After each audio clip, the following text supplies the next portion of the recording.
Hello guys, how you doing? So let's ask the question: the Israelites, the Jews in the Bible, they were white or they were black?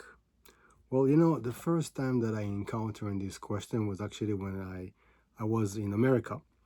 I was about maybe 22, and I was in San Francisco, and I met someone, a black guy, and I told him that I'm from Israel, and he told me something like that the Jews in the Bible were black.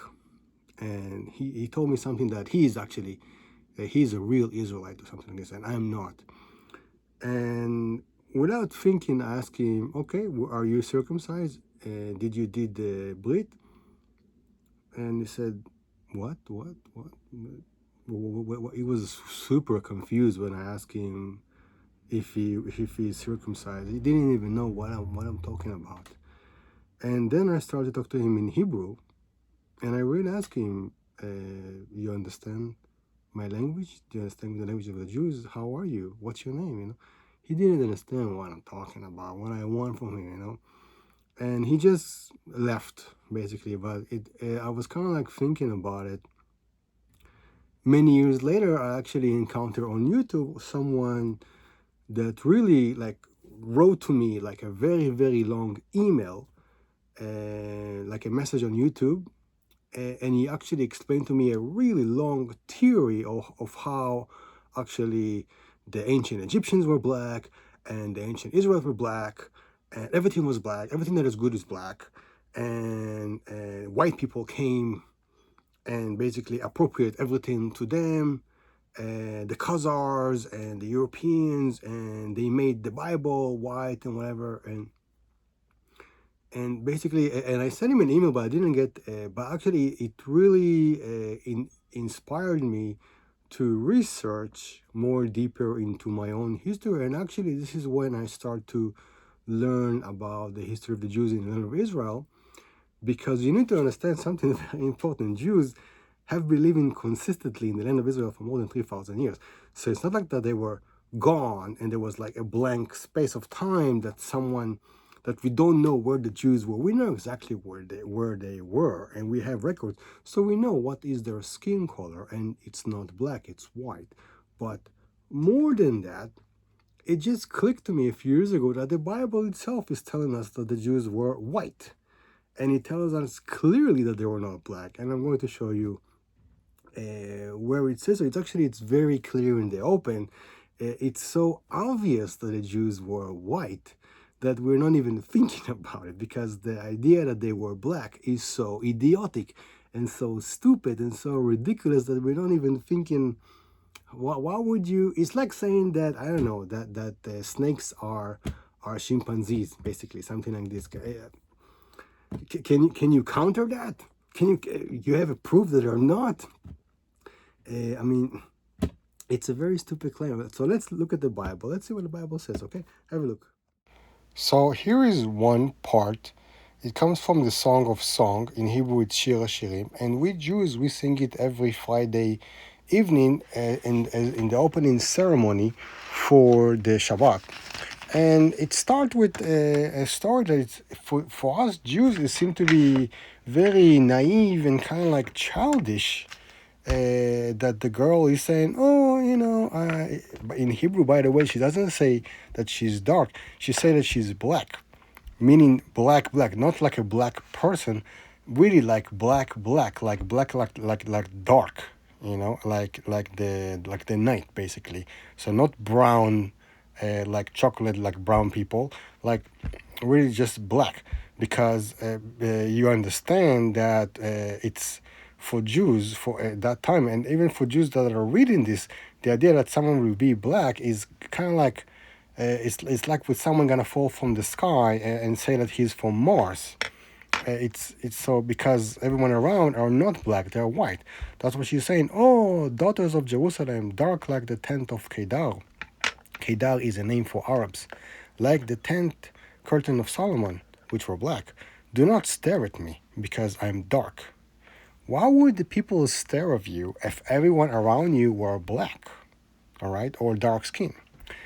Because I'm darkened by my mother's sons. right?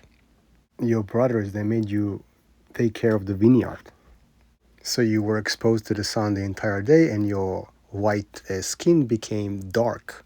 And that is terrible, according to the song. The term Cushi in Hebrew means a black person. The Cushi simply means something that is brown, kind of like a chocolate or something like this.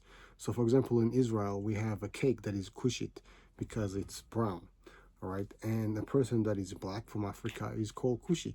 That is only lately in the last few years it's started to be considered as a slur, even though we actually have a person in Israel that his name was Kushi, and actually they even name a street on him because he was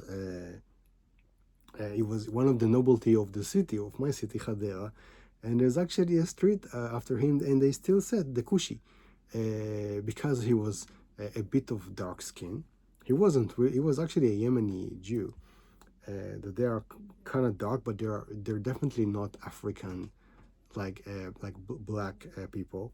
They're just more dark than most Jews, but they're definitely not black like African black. All right.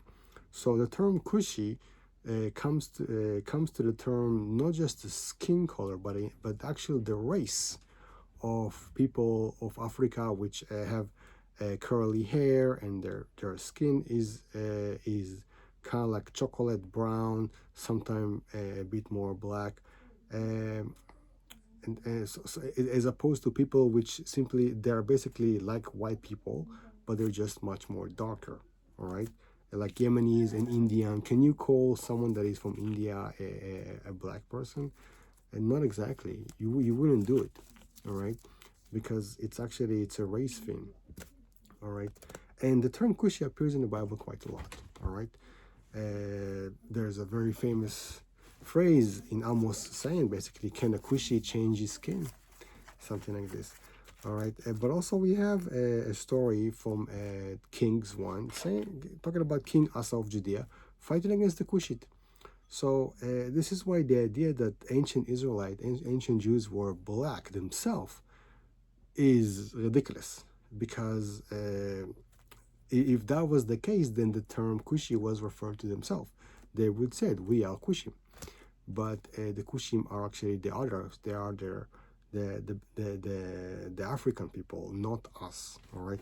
So it is completely understood that ancient Israelite did not refer to themselves as black because they were not black. All right. Check this out.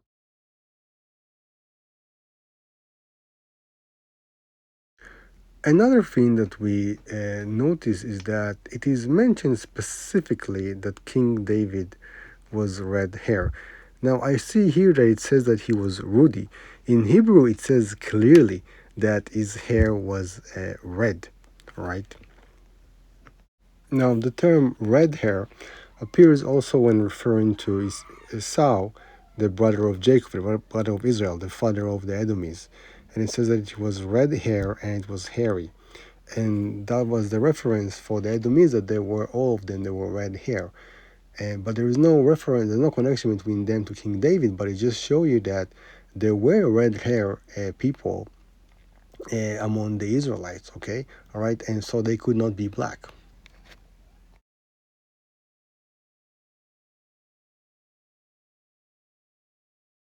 So the Hebrew Bible and also the Old Testament are very clear that the Israelites were not black, all right? But also we have archaeological evidence, we have mosaics from Hellenistic and Roman period of time, showing you how the Jews look like, because the Jews, not just the Jews, also people from that area, like Greeks, for example, they made mosaic. They actually painted themselves, so you can see exactly how Jews look like, because you have ancient synagogues in the land of Israel, and they depict him themselves basically, and you see that they are not black; they are white. More than that, you have a depiction of King Yehu in an Assyrian manuscript, and you see King Yahoo, and he doesn't look like a black person. It looks like a typical Levantine person, all right? So this theory, which been promoted, that just doesn't make any sense, all right?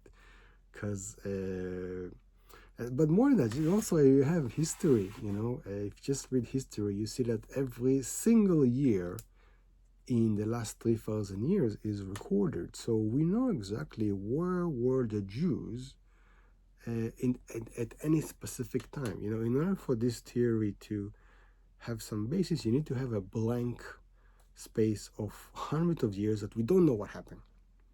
But we know what happened in the first century, what happened in the second century, in the third century, fourth century, fifth century, sixth century, seventh century, eighth century, ninth century, 10th century, 11th century, 12th century, 14, 15, 16, 17, 18, 19. We know every single century where were the Jews and how they looked, what language they spoke. We know all that, okay? We cannot say that there was a switch somehow. It doesn't make any sense, okay? All right, bye.